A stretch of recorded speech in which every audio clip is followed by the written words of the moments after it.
subo kayo nga madungog nato atoy no nga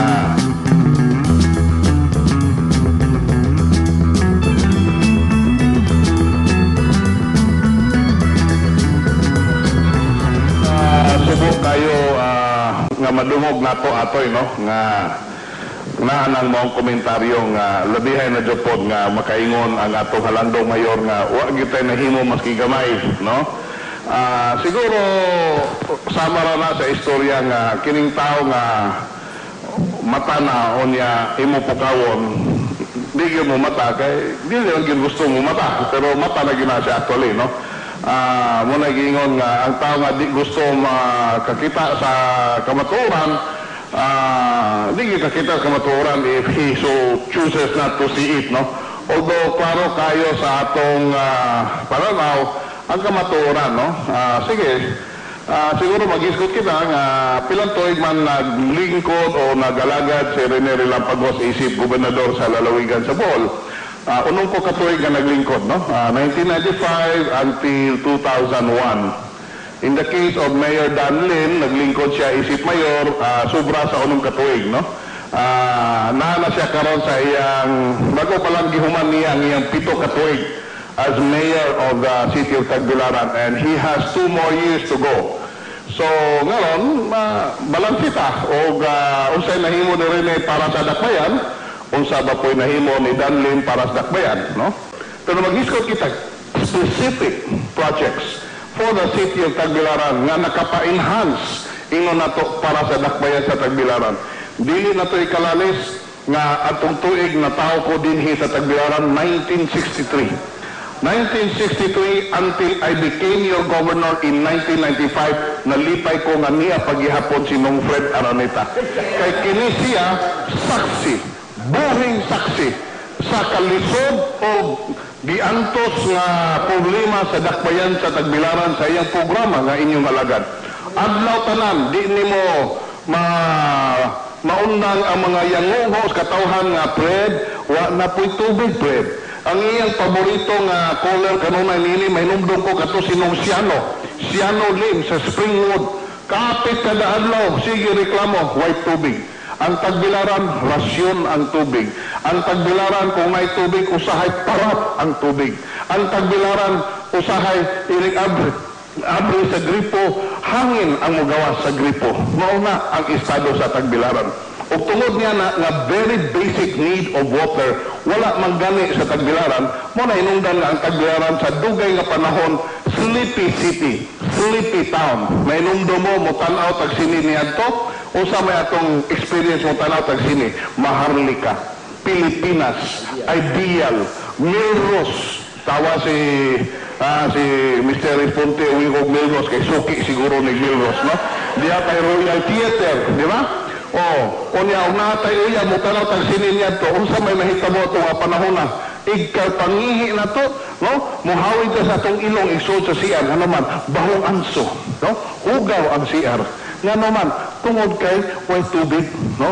Kato mga panahon na ang mga estudyante nga nagtungha sa kasinayan nga mga buhatan sama sa BIT, nga niya man siya itong diputado, ang UB, ang Divine Word College, PMI o uban pa. O sa may kasinatian sa mga estudyante niyan to, no? Ang kasinatian nila nga, na mga panahon nga di sila matugog sakto kay maghuwat o kanus amuagas ang tubig kay magsahod kay ron kabuntag makaligo in town sila ron di manamaho ganto sa eskwela no niya to walay mga mall kisa may ganahan mo invest og mall nga gani tubig wa mo ang atong mga balikbayan dili ganahan mo uli no dili pwede magtibitiki itong panahon na nga naman ang mga balikbayan ningon hago yuli sa tuwa nga naman di ta ka-shower why tubig.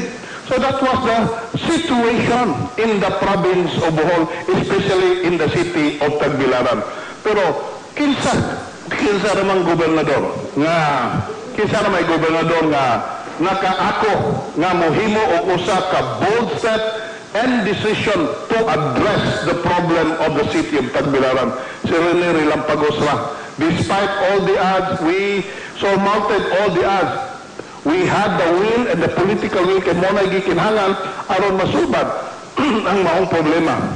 And lo and behold, unsay nahitabo, water flowed in the faucets of the residents in the city of Tagbilaran. 24 hours we are enjoying good water service right now. And because of that, diha nagsugod pag-usbaw o pag-ugman ang dakbayan sa Tagbilaran. Diha po nagsugod nga atong na-improve ang atong electric distribution system sa Tagbilaran nga well before ang iyang apelido inefficiency, no? Sige burnout, but that is no longer being experienced by the city of Tagbilaran. Ug tungod yan for the very first time, may benepisyo ang tanan. O karon, mao na ni ang kahimtang karon sa dakbayan. Maugmaron, mauswagon. Tungod anang atong nahimo. Secondly, maghisgot kita mga infrastruktura uban, gawas sa tuga o tubig.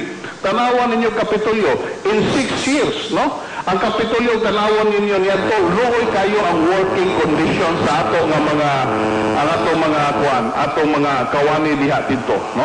Pero karon unsay nahitabo ang Kapitolyo, no? Ato na siyang may pasigarbo, no?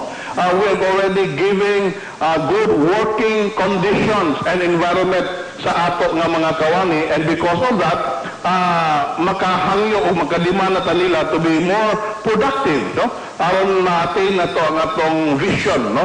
Para sa probinsya sa Bohol. Kita'y nagtukod og usa ka capital commercial complex which is an innovation, no? Mayroon kong innovation kay self-liquidating ang maong proyekto. Asa mo kita proyekto nga generating income at the same time, no? Tungod sa abang anang ma-generate at time halos gipabangan man ato tanan. Of course, nausob ang mga palisiya pag human ako, no? Pero that was the intention. Here in the city of Tagbilaran, saksi mong tanan nga every now and then na ay mga riots sa atong provincial jail, na ay mga dili kay riot lang, even mga prison break, no? Sa karaan atong provincial jail dito kilid sa Hall of Justice. Nga naman, kaya mga priso dito, maski dili death sentence, ingkalit lang o ka-death sentence, nga naman, mga matay. Tungod sa inhumane condition, kaya mga matay og sakit og biri-biri, no? But now, what happened? Gatukod ta og bag-o nga Bohol District Jail o bag-o nga BDRC diha sa Kabawan. Nga haruhay na kayo ang kahintang karon sa ato nga mga piniriso, no? Even kini mga cases mayingon ta og gender issues nga para sa women, abused women and children, usama sa ato nga wagibilin din sa dakbayan sa Tagbilaran.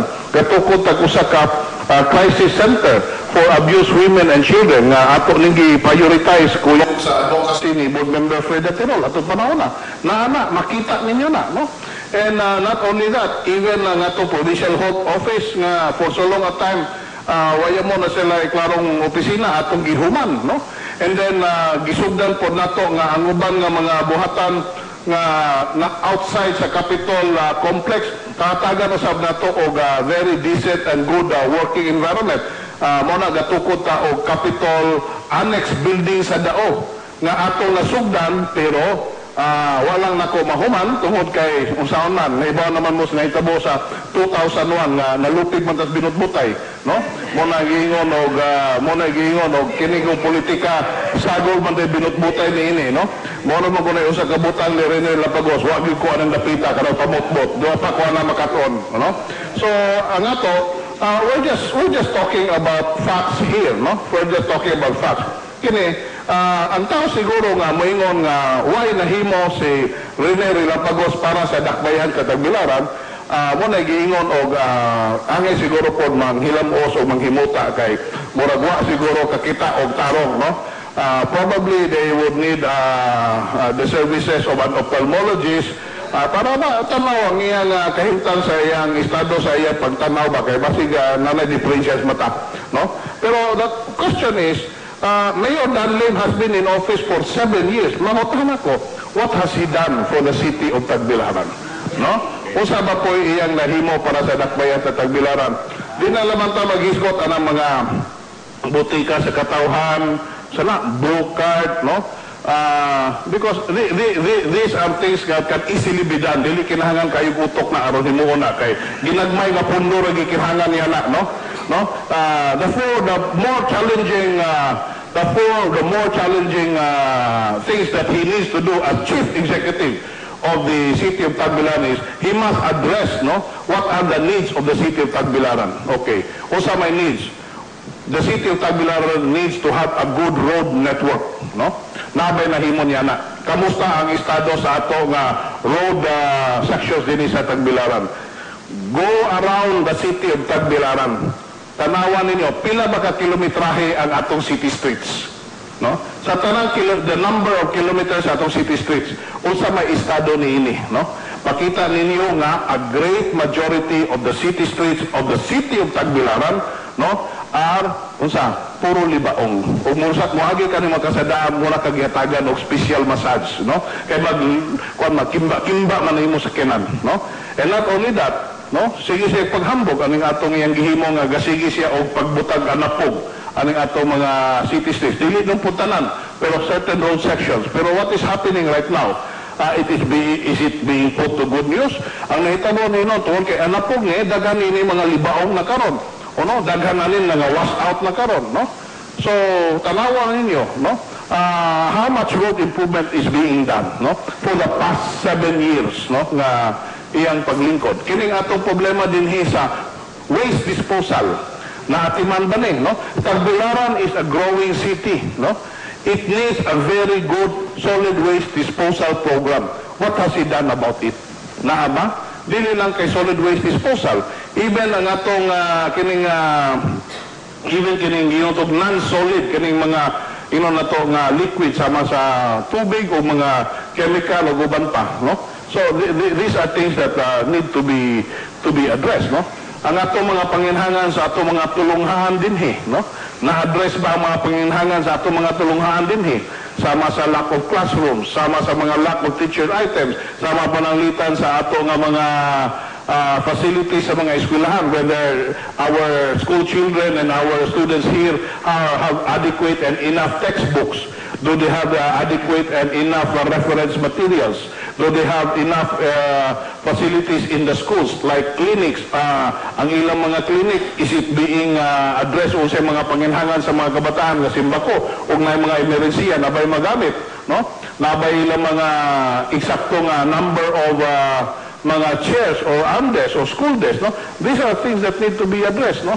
So, muna giingon og, he has been in office for 7 years now. No? Sukad paglingkod niya, swerte siya kay paglingkod niya, lamig dito yung City Hall paglingkod niya. Pero since inglingkod siya hangtod karon nga 7 years na siya, nabayang nahimo gamay sa City Hall o mao bagyapon gikan paglingkod niya, no? So these are things that klaro-klaro, no? Unya gikan paglingkod niya, how much loan has he incurred for the city of Tagbilaran, no? Mangutana ta niya. Sa unang tuig, si kaduang tuig, katulong tuig, kaupat ka tuig, 5 ka tuig, 7 na siya ka tuig. Pila na ba iyang nautang para sa katawhan sa dakbayan sa Tagbilaran? Sa iyang nautang, disaman niya gidapat ang kwarta nga iyang giutang para sa katawhan sa Tagbilaran. Giunsa man niya pagpahiluna ang kwarta sa dakbayan sa Tagbilaran. Ang masayod ang mga tao because after all, maski mawa si Mayor Danlim, because whether we like it or not, 2 years from now, mawa na si Danlim pagkamayor sa Tagbilaran. Wa na siya mahimon niya na because that is the law. He is now on his last term. By June 30 of 2013, Tagbilaran will now have a new mayor by July 1 of 2013. So ang pangutana, no, let us be responsible for the city of Tagbilaran and the people, no? Kaya after all, usay mo pagabuhaton ron, no? Mo apektar usab na sa mga sunod nga mga katuigan o sa administrasyon usab o sa governance sa sunod nga maglingkod, no? So we must be responsible enough in how we are going to make use of the resources of the city of Tagbilaran, no? Ano? The city of Tagbilaran. So ako nasayod mo tanan nga ako di ko hilabtanon nga pagkatao. Wag mo makadungog nako nga manghambog ko. Simple lang gyapon ko, no? I've been up, I've been down. Ako wag ko mag-usab, no? Kay kini kong posisyon temporary ra na, no? Una nga importante ang ato gyud nga i-maintain lang gyud ni unsa ta, no? So ang ako lang, that is my initial, no, reaction to your question. Okay.